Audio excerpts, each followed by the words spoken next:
Interesting বলতে তেমন কিছু নাই আসলে। দুষ্টামি অনেক কিছু করছি, নো ডাউট। আমার আব্বু আম্মু হয়তো জানে না, অনেক সময় স্কুল কলেজ আজকে যদি কোনোভাবে হয়তো সেভ করা থাকে, লাইভ যদি পরবর্তী দেখে তাহলে হয়তো বুঝবে। অনেক সময় স্কুল কলেজ কিন্তু ফাঁকি দিছি, পালায় চলে গেছে, এই জায়গায় ওই জায়গায় ঘুরতে গেছি। খুব বেশি দিন করি নাই, বাট করা হয়েছে।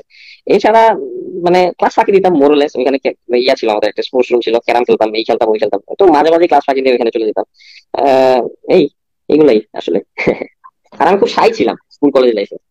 স্কুল কলেজ লাইফে শাই ছিলাম বলতে, ফ্র্যাঙ্কলি বলি, এই যে রিলেশনশিপ বা গার্লফ্রেন্ড টাইপ এই টাইপের কিছু ছিল না কারণ হলো বিকজ আই ওয়াজ শাই। এই জন্য আমার মোস্ট অফ দা টাইম আমার ফ্রেন্ড সার্কেল মানে বয়েজ, অল দ্য বয়েজ। এবং আমার মানে এটা এটা পরবর্তীতে হয়তো আলোচনায় আসবে। সো যেটা বললাম, গার্লফ্রেন্ড কোনো ছিল না, গার্লফ্রেন্ড একজনই হয়েছে, ওই ওয়াইফ হয়েছে আলটিমেটলি, ওই she is the mother of my child. মানে প্যাশন ছিল ছোটবেলা থেকে, মানে আনবিলিভেবল রকমের প্যাশন ছিল। অসীম জাওয়াদের একটি লাইভ ভিডিও আমি আপনাদেরকে দেখাবো। সম্মানিত ভিউয়ার্স, জীবন কাহিনী নিয়ে তিনি একটা লাইভ করেছেন, যে লাইভের কথাগুলা শুনলে আপনারা অবাক হবেন। আপনারা দেখেছেন পাইলট অসীম জাওয়াদ দুনিয়ার মায়া ত্যাগ করে চলে যায়, কিন্তু রেখে যায় অনেক অজানা তথ্য, যা শুনলে আপনারা অবাক হবেন। তিনি মৃত্যুর আগে একটা লাইভ করেছিলেন, সেই লাইভে কিছু গুরুত্বপূর্ণ আলোচনা করেছে, যা শুনলে আপনারা অবাক হবেন। ওনার কর্মজীবন এবং কিভাবে তিনি চাকরি নিয়েছেন, সম্পূর্ণ ভিডিওটা দেখলে আপনারা বুঝতে পারবেন। আমি কথা না বাড়িয়ে অসীম জাওয়াদের সেই লাইভ ভিডিও আপনাদেরকে দেখাচ্ছি। রিকোয়েস্ট করছি লাইভটি দেখবেন এবং লাইভটি বেশি বেশি করে শেয়ার করে ছড়িয়ে দিবেন, সবাইকে দেখার সুযোগ করে দিবেন।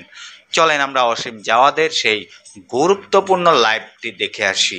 একটু স্ট্রাগল করেছিলাম, বাট আলটিমেটলি আলহামদুলিল্লাহ it came fine. So definitely once I got the green card, it's not the finish yet, because এরপরে আবার ফাইনাল মেডিকেল থাকে, ফাইনাল ভাইবা থাকে, ইন্ডিভিজুয়াল এয়ার হেডকোয়ার্টার, ইন্ডিভিজুয়াল হেডকোয়ার্টারে। সো আমার ক্ষেত্রে এয়ার হেডকোয়ার্টারে। সো ওটা অন্যরকম একটা ফিলিং ছিল। বাট গ্রিন কার্ড পাওয়ার পরেও still I was not sure, কারণ গ্রিন কার্ড পাওয়ার পরে I had the exam of medical. কুয়েটে ওভাবে ট্রাই করিনি আসলে, আমার খুব ইচ্ছা ছিল ছোটবেলা থেকে আমার ডাক্তার হবো। সো মেডিকেল এক্সাম দেওয়ার পরে মেডিকেল আই গট মানে মার্জিনালি মানে সিলেক্ট হওয়ার জন্য যে মার্কস পাওয়ার কথা ওটা পেয়েছিলাম, বিকজ আই ডিডন্ট ডু এভাবে কোচিং টোচিং প্রিপারেশন নিইনি। সো আলটিমেটলি দেখা যায় তখন যে কলেজ মেডিকেল নতুন খুলেছিল, সো যদি হয়তো যদি যা দিয়ে করতে হয়তো ওই জায়গায় চান্স পেতাম। সো এটার পরে আইসিবি সিলেক্ট হওয়ার পরে ফাইনাল মেডিকেলে যে একটু প্রবলেম ছিল, ওইটার কারেকশন চলে আসে within half month. So then final viva. So ultimately I ended up in FS Academy. সো আমাদের সময় যেটা হয়েছিল, এখানে পার্টিকুলার কিছু ব্রাঞ্চ থাকে। সো আমি যেটা থাকি জেনারেল ডিউটিস পাইলট। সো এটা ফর দি ফ্লায়ার্স। তো যেহেতু পাইলট হওয়ার ইচ্ছা, তো সেহেতু এটাতে অ্যাপ্লাই করেছি। Again before going to the academy,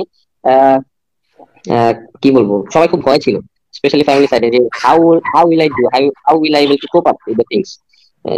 আমার ক্ষেত্রে যদি আমি বলি, আমি ভয় ছিলাম না, বাট ডেফিনেটলি খুব খারাপ লেগেছে বলতে, বিকজ এটা আসলে ডিফিকাল্ট টু এক্সপ্লেইন। মানে আব্বু আম্মুর সাথে তো ছোটবেলা থেকে বেড়ে ওঠা, এমন হয়েছে যে এই একাডেমিতে যাওয়ার আগে I didn't stay overnight in any other place, excuse me. মানে আর ফ্রেন্ডের বাসায় যে রাতে থাকবো, ওইটাও করি নাই কখনো। সো আম্মুর ডেফিনেটলি অনেক এফেক্ট হয়েছে এটাতে। আমারও প্রথম দিকে খারাপ লেগেছে। আমাদের এয়ারফোর্স একাডেমিতে জয়েন করার পরে আমাদের একটা 3 মাসের একটা কম্বাইন ট্রেনিং আছে, তিন তিন বাহিনীরই, এয়ারফোর্স আর্মি নেভি, এটা একাডেমিতে যেটা হয়। সো ওই পার্টটা was the toughest one, because বলেছি ফিজিক্যালি খুব একটা স্ট্রং ছিলাম না। বিভিন্ন training, military training is quite hard in physical aspects. But আলহামদুলিল্লাহ ইট কেম ফাইন। আম্মু সবসময় কান্নাকাটি করতো, মন খারাপ করতো, but it came fine. So আস্তে আস্তে তো I could cope up fine in academy. But তুমি যদি বলো যে রেজাল্ট অর একাডেমিতে ভালো করা, এমন টার্গেট ছিল না যে হ্যাঁ I have to become first in my course, এরকম টার্গেট কখনো ছিল না।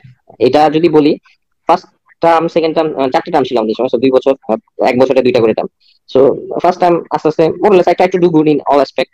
সেকেন্ড টার্মে ফাইন, থার্ড টার্মে ফাইন, বাট ফোর্থ টার্মে যখন উঠলাম তখন আস্তে আস্তে things came up. Things came up means যে হ্যাঁ আমার সামনে আসলো যে I am doing really good, because result তো জানতাম মোরলেস ডুইং রিয়েলি গুড। যদি আমি একটু চেষ্টা চালিয়ে রাখি তাহলে হয়তো maybe I I will do that. But এমন না যে টার্গেট ওরিয়েন্টেড ছিলাম যে I have to become first, that's why I have two, but always I try to give my best wherever or whatever I did. That part was interesting. একাডেমিতে আছে অনেক কিছুই মজার জিনিস, but definitely it is really tough. 2 বছর, এখন তো আরো বেশি tough because it's 3 years। But again 2 বছরে যেটা হয়েছে খুব কনজেস্টেড, মানে খুব ক্র্যাম্পড আপ ছিল জিনিসগুলো, ট্রেনিং কারিকুলাম, ট্রেনিং অ্যাক্টিভিটিস। আবার এর মধ্যে আমাদের অ্যাডিশনাল যেটা ফ্লাইংটা, যেটা আমাদের 120 ঘন্টার বেসিক ফ্লাইং ট্রেনিং, যেটা ওটাতে most important part for us. তো প্রেসারাইজ থাকতাম, বাট এখন আমার যেটা সুবিধা 3 বছর একটু স্পেস আউট হয়েছে, so can get enough time. But again 3 বছর তো it's not easy to stay in particular academy, so that's it. But মানে কখনোই চেষ্টা ছাড়িনি, সেটাই হলো সবচেয়ে বড় জিনিস, চেষ্টাটা করেছি। ডেফিনেটলি সবকিছুর উপরে অলমাইটি আল্লাহ তাআলা তো আছেন, আল্লাহ যেটা চেয়েছেন সবকিছু। যেটা বলছিলাম, সবাই খুব ভয় পেয়েছিল যে আমার ফিজিক্যাল অ্যাসপেক্ট যেহেতু অত স্ট্রং না, what I will do. But আলহামদুলিল্লাহ, মানে since I join the academy from the first day till the last day, আমাদের একটা টার্ম আছে সিক রিপোর্ট বলে, যেটা মানে কেউ অসুস্থ হলে বা কেউ ফিল ব্যাড করলে we have to report to medical. I did not do a single sick report in that 2 years of training. তো it is everything is possible. মানে কোনো কিছুই ইউ ক্যানট টেক গ্রান্টেড যে আমি ফিজিক্যালি খুব strong না, but আমি খুব স্পোর্টি টাইপ ছিলাম না, অ্যাক্টিভিটিস খুব একটা ছিল না, but you can not hack on. এরকম চিন্তা না করে if you try your best you can do it all the time. Difficult, I would say খুব ডিফিকাল্ট, যতটুকু মনে আছে। সো আমরা সবাই, মানে আমরা কোর্সমেট ছিলাম 26 জন আমাদের কোর্সে। জয়েন করার পরে ডেফিনেটলি অনেক রেজিমেন্টেশন, যেটা বলে সবকিছু তো আর ডিটেল এক্সপ্লেন করতে পারবো না, ইট ওয়াজ রিয়েলি ডিফিকাল্ট। রেজিমেন্টেশনের উপর দিয়ে গেছে সারাদিন। কিছু চিন্তা করার সময় নাই, কিছু খাওয়ার সময় নাই, কিছু ভাবার সময় নাই, কিছু ঘুমানোর সময় নাই, সকাল থেকে নেক্সট মর্নিং। সো এইটাই সারাদিন দৌড় ঝাঁপ, এই সেই রেজিমেন্টেশন এগুলোর উপর দিয়ে it was difficult, it was really tough. তো স্যার, স্পেসিফিক, হ্যাঁ হ্যাঁ বলো। না স্যার আপনি ক্যারি অন করেন, কোশ্চেনটা করে না, দিন। স্পেসিফিকলি ওইভাবে আসলে ডিটেল তো বলতে পারবো না, but it was really difficult সবকিছু নিয়ে মিলে রেজিমেন্টেশনটা। ওকে স্যার, তো ফার্স্ট শটিটা কেমন ছিল ট্রেনারের সাথে বা ইনস্ট্রাক্টরের সাথে? ফার্স্ট শটি আচ্ছা, ফার্স্ট সরি। আচ্ছা, স্যার, ফার্স্ট তখন অফ অল, পিটি 6 ছিল ট্রেনিং হ্যাঁ বিমান। তখন পিডি 60 ছিল, হ্যাঁ রাইট, তখন পিডি 60 ছিল।